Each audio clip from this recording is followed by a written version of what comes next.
Hello and welcome to another video. So today we're taking a look at a Burn Rune deck. This one I found quite interesting, just messing around with it a little bit.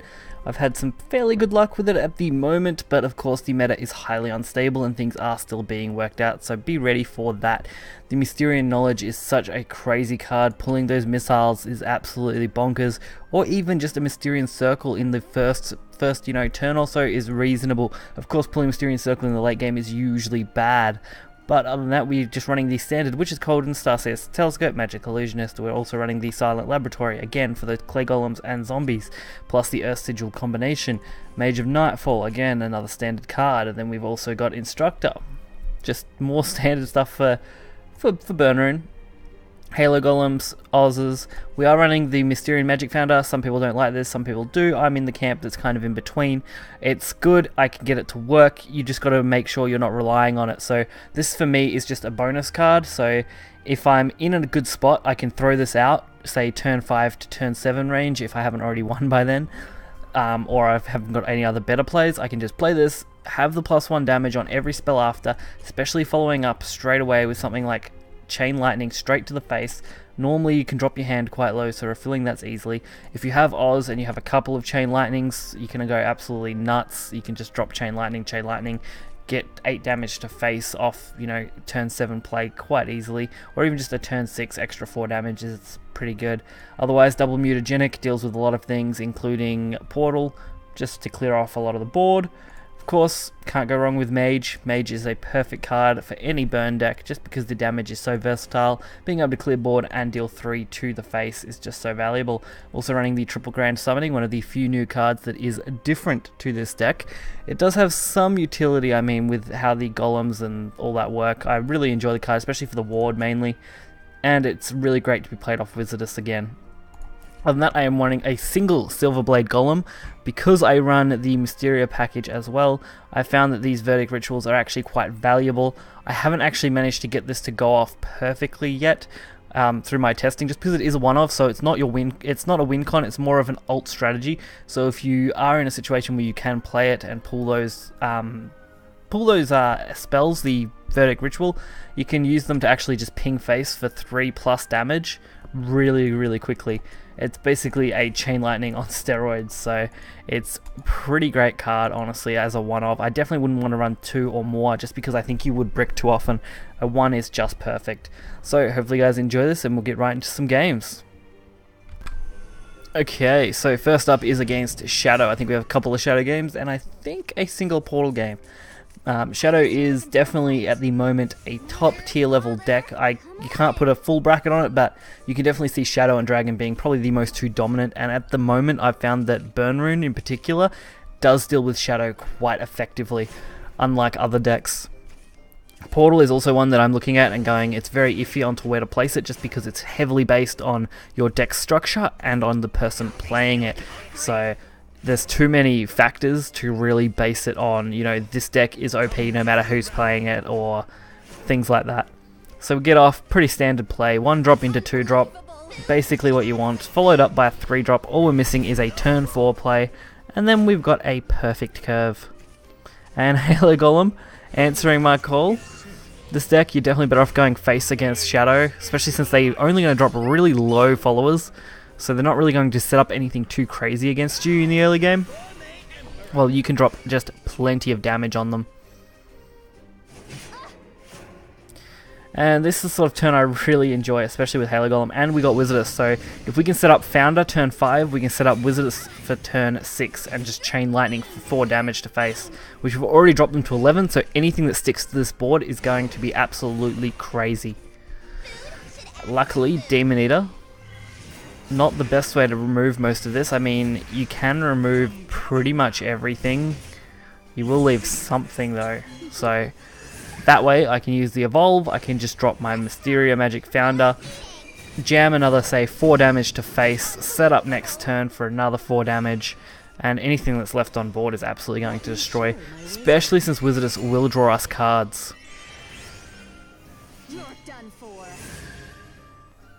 So this is the kind of stuff that you can do quite effectively. And these are the situations where I don't mind dropping that as a 5 drop. Because usually in Burn Rune I found my turn 5 play was always a little awkward. no matter what I did. At least this way I have something that fills my curve and isn't the worst thing I could play on that turn. And forcing removal against it, so that's pretty common. I mean, if you don't deal with it immediately, unless you're going to win that turn, then usually you can outvalue them. So I do just decide to go with the Chain Lightning instead of going with the Wizardess, just because I know Wizardess will draw too many cards and I don't want to risk not having lethal next turn. Especially since they can't play Ector yet. So I can guarantee Chain Lightning next turn for lethal. If I had have drawn into any other card, probably a decent spell, I probably would have just played Wizard and went from that. Especially if I had have got Mutagenic, I could have probably closed out the game just there and then. So the other matchup we have wasn't Portal, it's actually Rune.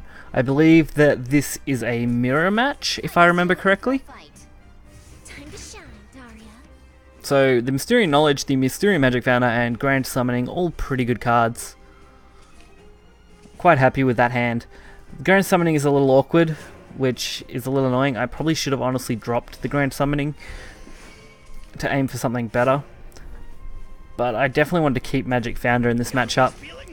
Because if this rune is, you know, anything other than Burn Rune, usually I'm going to have an okay game against it. Because most rune decks require a little bit of setup. I suppose Daria Rune's the only one that could probably outdo me just because of their pure value that I can't deal with. But seeing those other sigils really shows me what they've got. So I do just decide to throw whatever I can.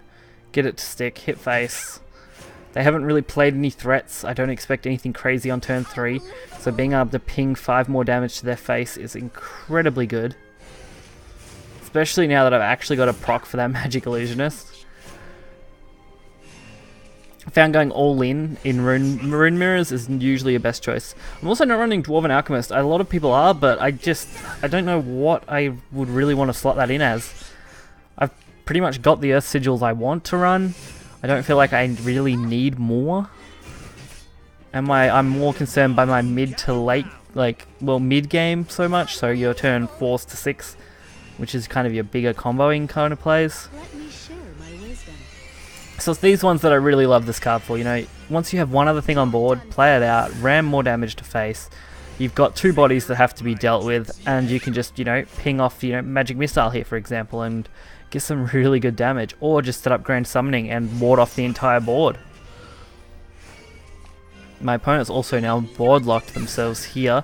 They will have to trade to get out of that, and I don't believe they can deal with everything effectively with this board, so they have to rely on a spell from hand to get rid of everything.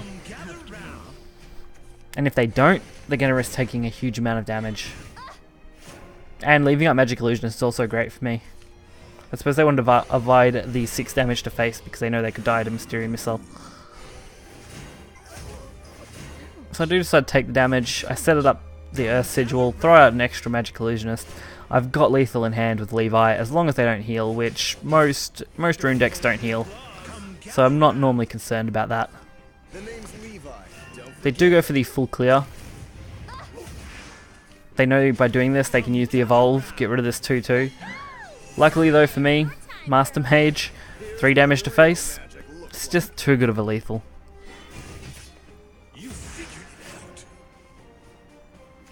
So being able to throw that down is just awesome. Can't go wrong with it at all.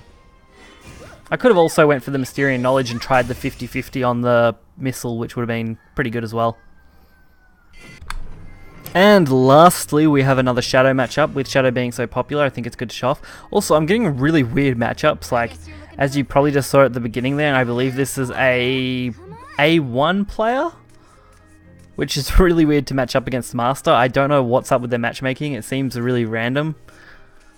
Like, usually you can get matched with Masters, but quite regularly I'm matched with low A's or mid A's. I don't see many A3s, but I definitely see a lot of A1 and 2 players. Whether people are just sticking in those ranks and we just don't have enough people to play at the times that I'm usually playing, I don't know, but it is odd. So, perfect opening. 1 drop, draw a card into Magic Illusionist, just too good. With the second Magic Illusionist, we can also set that up along with the Mysterious Knowledge if we don't draw into anything else. Lurching Corpse, don't like that much. Okay, Mysterious Knowledge, get a card. We did get Missile. I would say that's a worthwhile play. And I can pretty much just ignore this Lurching Corpse. And I may as well hold on to the illusionist. And we do have the Silverblade Golem, so even just getting one ritual off that can be the difference between having lethal and not having lethal. It is a pity I don't get to actually play it out, because most of these games are a lot more aggressive, which is why I only run the one Silverblade Golem.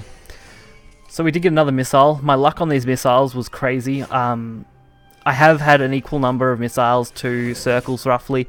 I think it's like 20 missiles to like 24 circles since I've been playing Mysterion. So my odds are pretty even, I would say, overall. What I really like about this turn coming up, while I don't have a great play next turn, the Magic Founder is probably actually good, especially when I have missiles to follow that up with, or just Mutagenic Bolt into the next turn. I can also just use the Evolve to ping off some followers here, so I take less damage going into turn 6, because turn 6 Shadow doesn't really play any big threats other than like Skeleton Prince, which honestly against Burn Rune isn't the best thing to play, because going into my turn 6 Mutagenic Bolt screws up any kind of major play.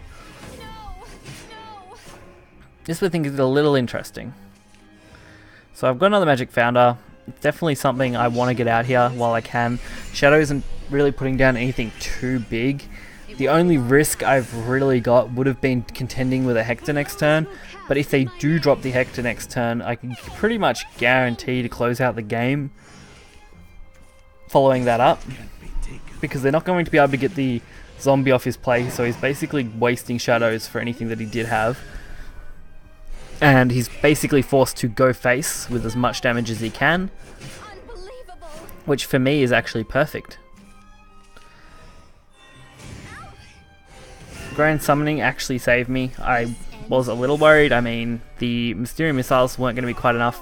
If I had have got something to go with Halo Golem, maybe I could have pulled something off, or just, you know, anything really better would have been good. And I got the perfect Lurching Corpse ping. So a little bit of luck never goes astray in these kind of matchups. But you never want to concede early just because you think you might lose. And they'd already used all their evolve points now, so not being able to clear these wards was really important for me.